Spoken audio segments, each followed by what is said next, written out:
Divorce ছেলেকে বিয়ে করার আগে ১০০ বার না ২০০ বার ভেবে নেবেন এবং তার বোনের আর মায়ের চরিত্র কেমন একবার খোঁজ খবর নিয়ে দেখবেন। মনে রাখবেন, পুরুষের ডিভোর্স হয় খুব কাছের মানুষের কারণে, তার মায়ের খবরদারি আর বোনের খবরদারির কারণে। কোনো একটা মেয়ে ইচ্ছে করে সংসার ছেড়ে চলে যায় না। সেই ছেলেকে আবার বিয়ে করালে আবার তার সংসার ভাঙবে, কারণ তার যত পর্যন্ত তার বোন আর মায়ের খবরদারি বন্ধ হবে না।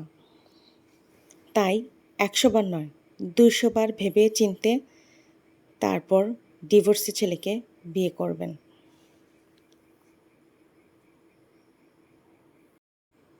সবার জন্য শুভকামনা রইল।